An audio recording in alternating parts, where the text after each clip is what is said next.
We're going to change the subject this hour and talk to Bob Chapman. We haven't talked to him in a while. I'm sure lots of things have changed since we talked to him, and one of those is the price of gold, if you haven't noticed it, and the price of silver. And I am so pleased to have Bob Chapman joining us again. He is the editor of the International Forecaster newsletter. He's always right on target. Well, no, he's usually ahead of what happens. Welcome to the Power Hour, Bob Chapman. Well, thank you again, and it's very nice to be here this morning. Although I must say, a little disappointed. Gold was up about $9 around 3 a.m., and about 15 minutes before the opening, they started climbing on it, and it's been trading about an hour, just slightly above even.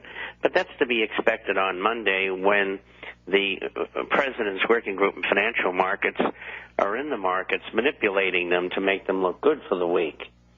And as you know, we're getting statements coming back from the Secretary of the Treasury, Timothy Geithner, who is in China, who says everything is going to be just fine. And with that news, they've got the Dow up over 100 points. And it's kind of same-o, same-o. And we see this every Monday. But I do see a lot of other people who are in the stock business starting to speak out about the manipulation of markets.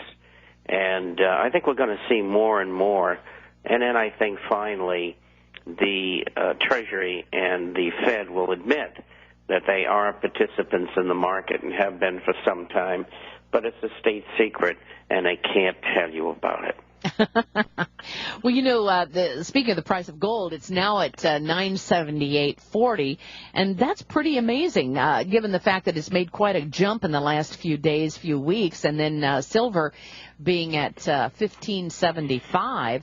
It's looking good for the silver and gold market, don't you think? Yes, it's very good. You're seeing a flight to quality because of impending higher inflation, perhaps even hyperinflation. And you're seeing that in the fall of the dollar, which we called the top on at 89.5, and it's now trading down around 78-something. And I think it's not going to be too long before it's down at 71.18. Since April, now that's only 2 months ago, the dollar's down 9%. Of course, it should have never been up in the first place, but that's another story. And I think we're going to hit down in that former low area on the USDX, which is the dollar index, maybe fairly soon, sometime before the end of the year, but maybe during the summer.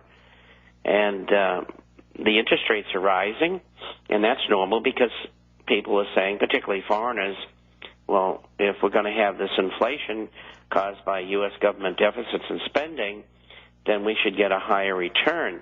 And so the real market in bonds has moved up, including treasuries and everything else, on the yield side of the market, which means the bonds themselves are going down. And so these are reflections of the antics of the Treasury Department, the Fed, and the Working Group in Financial Markets, and all the hocus-pocus and propaganda and lies that are going on, plus all the scandals. They haven't accomplished anything in 22 months except bail out all of the big financial institutions that caused the problem in the first place. Well, I think that we've got such unrest around the world right now that more and more people are pulling away from the dollar. I don't know how you feel about the North Korea quote-unquote incident, but I think it's a fabricated wag the dog scenario. I do think that there are some problems there, but I think the U.S. is making them into problems so that we can make the world look more unstable. What do you think is behind all of this need to make the world look unstable? It's misinformation, disinformation. It's propaganda to get people's mind away from the financial problems and onto this dreadful North Korea, who really only want to talk to the United States, and the U.S. refuses to do so, and now says that we're going to board North Korean vessels. And, of course, North Korea has said, well, if you do that, we'll blow you out in the next week. And they're serious. And so China's kept quiet about it because North Korea can fire missiles as long as it's not at other people, and that's their business. It's not the business of the United States or anybody else. And because they've got them, they've got them. I mean, what are we going to do about it? Should we go back to the Clintons and ask them why they gave them the technology so that they could do that? Exactly. Donald Rumsfeld.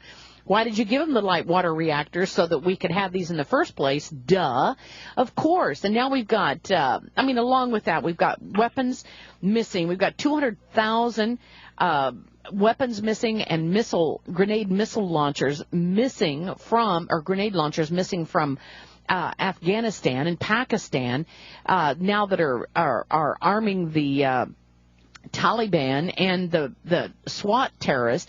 I mean, it's just incredible. We have got a world that is out of control, and they keep talking about how much more out of control it's going to get, but they're creating the out of control scenario. That's right.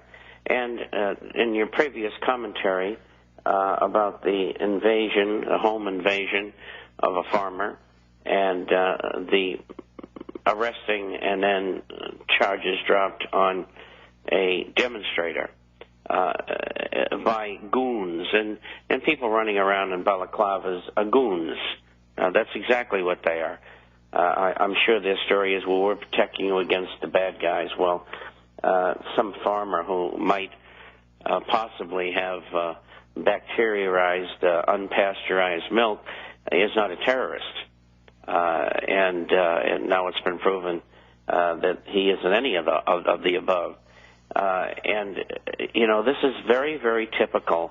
I've been at this for 50 years, and I've had these characters invade my home in the past, 15 or 20 of them at a time. And in the commentary that followed, I said, I could have had you all dead before you ever hit the doorstep. I said, you're just lucky. And, these people don't realize in law enforcement the chances they're taking. And they're just lucky that we're all law-abiding citizens. And we're not going to take out 15 of them because they're going to kick the door down and terrorize everybody. But a time will come, if they continue to do this, that you're going to have 4 or 5 incidents where people say, I ain't going to take it anymore. And then you're going to have really, really bad stuff going on. And I consider that an unlawful order. I mean, all these people had to do was have a car pull up, a police car, and go to the door and knock and say, look, you have been deemed to be, by whatever organization, selling milk that is bacterialized, I'll call it. And here is a notice that you can't do that to further notice. And that's the end of it. You don't kick the door down. You don't terrorize the children. You don't take out the electronic equipment. You don't take all the food out of the house. This is not Nazi Germany. And why are you law enforcement people going along with that? What's wrong with you? That's right. Now, I know this doesn't have anything to do with the financial system, but it does in essence, because they're saying that this man did not have a license to sell produce to his friends. I mean, think about what extreme measures they're using to show their strength here, and it all evolves around money, it seems like. It's not terrorism, it's money issues. And yet at the same time... Most of the milk companies today are owned by conglomerates. And that's one of the reasons why they have a lobby, and they put pressure. And say, look, these raw milk sales in here in Pennsylvania or California, or wherever it is, they're cutting into our business. I mean, that would mean instead of us making a 14% return on capital, if they were out of business, we could make 20. And we're contributing to your campaign, so you roust them out of their house. We're going to be right back after this 4-minute break with Bob Chapman, and you can call to get a copy of the newsletter, a complimentary copy, 877-479-8178. Back in 4 minutes. Stay tuned.